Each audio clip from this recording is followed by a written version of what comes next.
Britain's women surged to gold in Olympic cycling team pursuit. It seems rumors of British cycling's demise have been greatly exaggerated. Following the successes of the men's team sprint and pursuit outfits, it was the turn of the women's pursuit team to emerge triumphant with a crushing demolition of the USA. There have been many well-documented allegations that some athletes in the national track cycling program are treated far more equally than others, but there was no evidence to support them here. Before the event, there had been general agreement between Laura Trott, Joanna Rousel-Shand, Katie Archibald and Eleanor Barker that something very special would be required to win the final. They were not wrong. Producing their sixth consecutive world record in Olympic competition, it is no exaggeration to say that British women humbled their American opposition.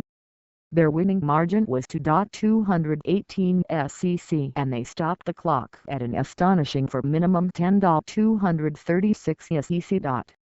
In doing so they chipped almost 2 seconds off the record they had set only hours previously.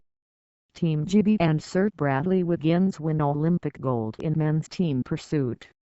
Read more. This was a seamless, perfect performance, poetry in motion on 8 wheels. Unable to dismount from their bicycles fast enough after securing victory, the quartet were quick up to the balustrade to celebrate with friends and family before posing for photos with a Union Jack hoisted above slender shoulders, collectively relieved of an enormous burden.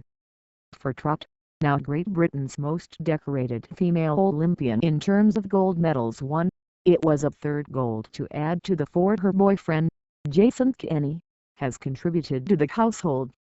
She was quick to joke that, unlike her collection, his is sullied by the presence of silver. "Mine's more pure," she joked, before addressing her lofty new status. "It almost feels like I shouldn't have achieved it in a way. I still feel like that young girl down at Welling Wheelers." To hear you say that still feels weird. It might take a few days to settle in, although I've got another race to focus on first.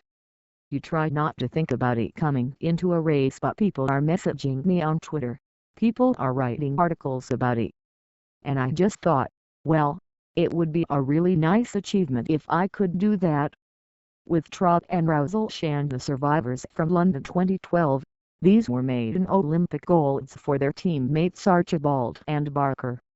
The 4 riders were desperate to avenge the aforementioned World Championship defeat in March. Then they finished in disarray and a disappointing third behind the USA and Canada.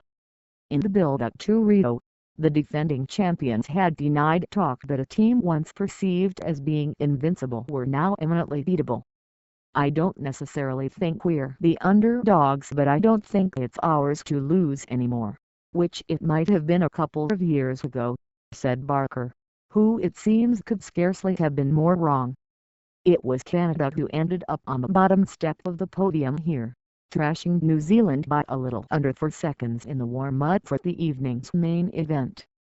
Alison Beveridge, Jasmine Glaser, Kirstie Alley and Georgia Simmerling looked delighted as they rolled over the finish line, but could later be seen staring at the big screen in slap-jawed astonishment as the British stomped to victory. "About 3.5 years ago, when we started planning for Rio and knew it was going to be 4 kilometers, some people with degrees and clipboards and things worked out that for minimum 10 SEC could be a